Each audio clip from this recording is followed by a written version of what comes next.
My name's Nikki and yes, that's me on my scooter after my accident. I was actually born in 1981 and in 1990 I was knocked down by a car about 2 miles away from my home. Please ask any questions as we go.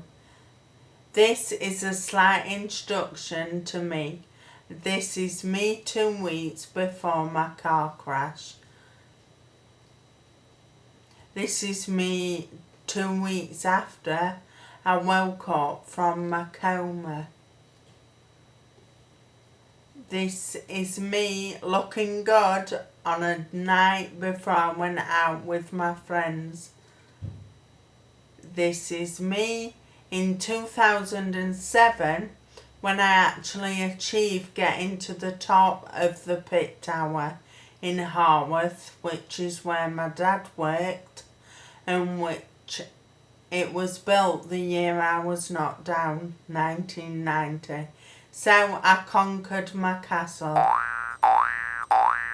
Nikki's chestnutting story. That's what this story's called. I woke up to go chestnutting with my mum, dad and sister. We all jumped into the car and off we went. Yes, we arrived at our destination. We put our seatbelts on and then we stopped the car and we got out at our destination. I didn't see the car that was coming down the road. I ran out in front of it, and as you can see, it's a normal everyday road where people cross, and sometimes if you don't take care you end up getting hurt. So that is why I always advise children to use road safety.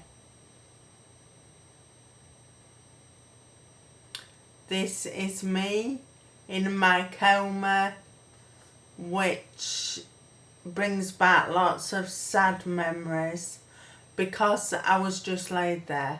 I couldn't breathe on my own, I couldn't talk, couldn't eat, didn't even know who my mum, dad and sister were, just because I ran out in front of that car.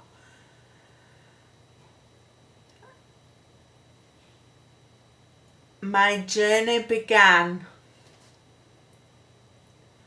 Right, the picture in the red is me waking up from my coma when my sister kissed me on the cheek and I woke up but wasn't really awake because I didn't know who anyone was and couldn't breathe, couldn't walk, and I was told that if I tried walking I'd fall straight away on the floor.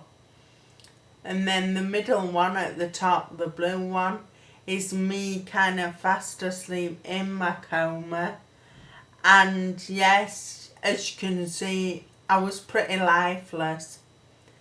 Me, I learnt to talk again, and my first words were Dad and Mum and Jem.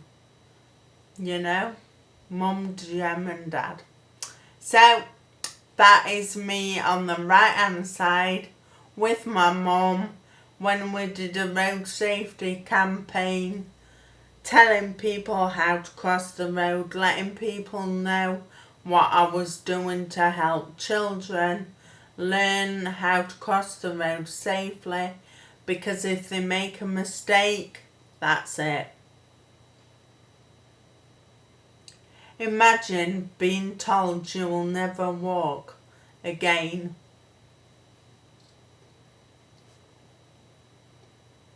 How the disability has affected me. Doctors told me I would never walk, talk or move again. Being a baby in an adult's body. Scattered brain damage is something that I have because my brain swelled up, and the inside of a child's brain is like all rough and prickly.